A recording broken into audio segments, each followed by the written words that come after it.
SPS의 오지영 팀장이 준비하고 있습니다. 안녕하십니까? 안녕하세요. 네, 특징적인 분야부터 한번 좀 들여다볼까요? 어떤 분야가 요즘 특징적입니까? 네, 전일 상승했던 업종이 오늘까지 상승세를 이어가고 있지는 못한 모습입니다. 시장 하락폭이 좀 깊어지고 있는데요. 업종들도 낙폭이 깊어지고 있습니다. 하락 업종 좀 짚어드리면 기계, 철강 모두 좋지 않습니다. 전일 많이 상승했던 건설 업종 같은 경우에도 오늘 1% 넘는 하락이 나오면서 하루짜리 이슈에 그친 게 아니었느냐. 그 이란 핵 협상에 대한 타결 이슈가요. 그런 생각도 좀 들게 하는 오전 시작입니다. 기계, 건설, 전기가스, 철강 업종이 하락하고 있는 가운데 건설사들은 대형사와 또 중소형사 움직임이 좀 다르게 나타나고 있는 상황인데요. 전일 급등했던 건설업종 오늘 하락하고 있는 종목이 그 속에 있는데 두산건설 살펴보도록 하겠습니다. 오늘 장 초반부터 하한가에 들어서 지금 애태우시는 분들이 많을 거로 생각이 되는데요. 감자 결정을 했는데 사실 감자 결정한 이유가 주주 가치의 재고를 위해서다. 그러면서 보통주 10주를 한 주로 병합을 하고 감자 기준일은 내년 1월 13일경입니다. 근데 그런 좋게 해석되지 않고 있는 상황인데요. 유상증자 추진설까지 나온 상황이기 때문입니다. 오늘 6시까지 좀 답변을 해야 되는데 주가는 이미 하한가로 좀 접어든 상황이고요. 두산건설이 감자할 거라는 소식 전해지면서 두산중공업까지도 흔들리는 모습입니다. 유상증자 추진설이 주가 하락에 좀 영향을 미치고 있다. 이렇게 생각을 하시면 좋을 것 같습니다. 자, 두산건설 문제로 두산그룹주 전반적으로 지금 약세를 나타내는 것도 코스피 조정의 또 하나의 이유가 되는 것 같은데요. 동양증권 얘기가 또 있다고요. 이건 또 무슨 얘기입니까? 네, 동양증권의 경우에는 오늘 5% 넘는 강세를 보이고 있습니다. 물론 장 초반보다는 출발보다는 상승폭이 다소 줄어들고 있기는 하지만 시장보다는 강세인 게 맞는데요. M&A 피인수가 되는 업체들은 사실 항상 좀 급등을 하기 마련인데 동양증권 같은 이유입니다. M&A 추진설 때문에 오늘 오르고 있는 건데요.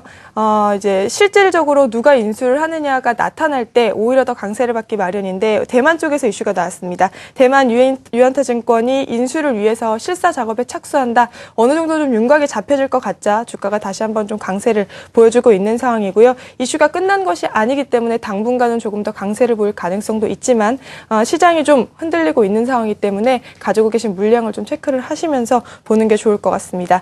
두 번째로는 효성 ITX인데요.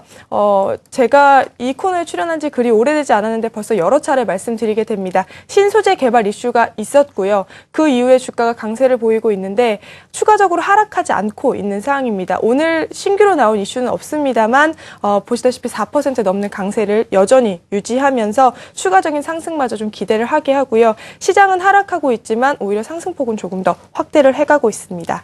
다음으로는 TS입니다. 전일 실적 발표했습니다. 믿을 건 실적밖에 없나라는 생각이 들기도 하는데요.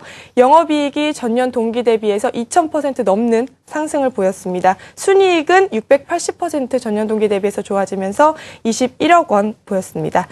마지막으로는 아미노로직스인데요.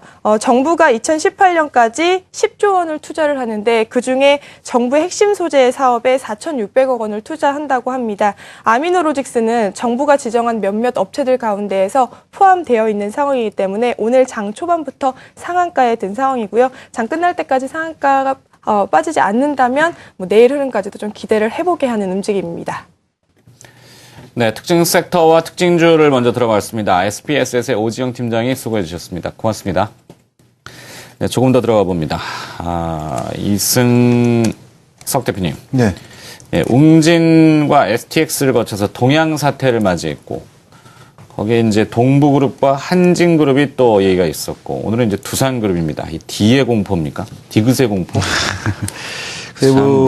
좀 해볼만 하면은 찬물이 자꾸 끼얹어지는데, 해외에선 좋은 소식들이 들어오지 않았습니까? 그렇죠. 많죠. 지금 외국부 쪽에서는 예, 그렇습니다. 지금 이제 연말을 앞두고 아무래도 이제 올해 회계년도가 이제 끝나는 시점에서 이제 기업들 쪽 그동안 좀 부실한 문제와 관련돼가지고 상당히 좀 시장이 좀 어지럽습니다. 그러니까 어떻게 보면 이렇게 표현하는 게 맞을지 모르겠습니다만 시장이 좀 지뢰밭길 걸어가는 기분인 것 같습니다. 그래서 자칫 종목에 대한 선정이 잘못됐을 경우에 대규모 투자 손실을 입을 수 있는 상황이다 보니까 시장이 좀 취약한 상태, 그러니까 심리적으로도 취약하고 수급적으로도 취약한 상태에서 자꾸 이런 얘기가 나오다 보니까 아무래도 오늘 그런 부분이 지수가 아침에 개장 초에 좀 약세를 보이는 원인 역할을 하고 있지 않나 보여집니다. 물론 뭐 큰 하락이라고까지 볼 수는 없겠습니다만 주변 여건이 좋았던 거에 비한다면 지금 현재 상대적으로다가 시장이 좀 약하지 않나 보여집니다. 뭐 앞에서도 환율 얘기가 나왔습니다만 오늘 원달러 환율 동향은 2원 30전 정도 현재 원화가 강세를 보이고 있으니까 일반적으로 보면은 우리가 뭐 상식적으로다가 요즘 최근 들어서 환율 민감도가 큰 시장이다 보니까 원화 강세일 때 외국인들이 보통 수급이 좀 유입되지 않았냐 뭐 이렇게 기대를 했었는데 그런 맥락에서 본다면 좀 다소 좀 의아한 좀 하락 흐름이 나오고 있습니다. 하지만 그렇게 크게 뭐 실망할 것까지는 없다고 이렇게 보여집니다. 어쨌든 현재 뭐 종합주가 지수가 아침 초에는 2,000포인트 공방을 보이고 있습니다만 오히려 지금 현재 상황으로 본다면 얘기 드렸다시피 뭐 대외적 변수 쪽이 오히려 민감한 시장 상황인 점을 고려한다면 현재 낙폭이 뭐 마감까지 유지되거나 더 확대될 가능성은 높지 않다고 보여지는 가운데 저점을 좀 높이면서 금일 장중에도 반등이 좀 나올 가능성이 높지 않나 보여집니다. 특히 뭐 이런 그 예상의 근거로다 볼 수 있는 부분은 역시 이제 대형주들 쪽, 그러니까 지수를 구성하는 그 영향력이 큰 종목을 좀 살펴봐야겠는데 현재 삼성전자가 0.5% 정도, 뭐 기술적으로 본다면 어제 이제 21선 가격권을 좀 회복시키고 있죠. 현대차도 막 비슷한 정도의 주가 움직임을 보이고 있는 가운데 글쎄요, 포스코가 이제 시가총액 4위 종목 중에서는 이제 가장 좀 아까 얘기했다시피 악재로 인해 가지고 하락폭이 좀 두드러집니다. 하지만 그 외의 종목들 쪽에서는 그다지 뭐 크게 하락하는 변동성을 보이는 종목이 없다는 점에서도 본다면은 그저 시장이 지금 현재 어떤 아직은 뭐 글쎄요 이제 방향성을 잡는 과정에 놓여 있는 상태에서 좀 일중 변동성, 일간 변동성이 커지는 좀 흔들리는 장세 속에서 진행되는 게 아닌가 이렇게 보여집니다. 대응 포인트로 놓고 본다면 제가 볼 때는 뭐 금일 2,000포인트를 하회해가지고 큰 하락이 나오지는 않을 가능성이 높겠고 2,000포인트가 좀 좋은 지지력 구간이 기술적으로 볼 때는 분석상 본다면 형성돼 있다 보니까 이 자리가 쉽게 깨지거나 이탈돼가지고 증시의 추가 하락이 나타날 가능성은 단기적으로 높지 않다고 보여집니다. 아무래도 이번 주 후반, 그러니까 내일부터 시작해서는 이제 연말 효과에 대한 기대감, 월말 효과 기대감과 더불어서 미국 쇼핑 시즌에 대한 기대감 등 긍정적인 부분이 더 많지 않나 이렇게 보여집니다. 네. 자, 또 뭐 시장 정보입니다만 모건 스탠리, 모건 창고로 매도 물량이 한 3,600억 대기설이 돌고 있다고 하는데 MSCI 지수 조정 차원이라고 하는군요. 뭐 엎친 데 겹치니까 조그마한 그 매도에도 시장이 출렁출렁거리죠.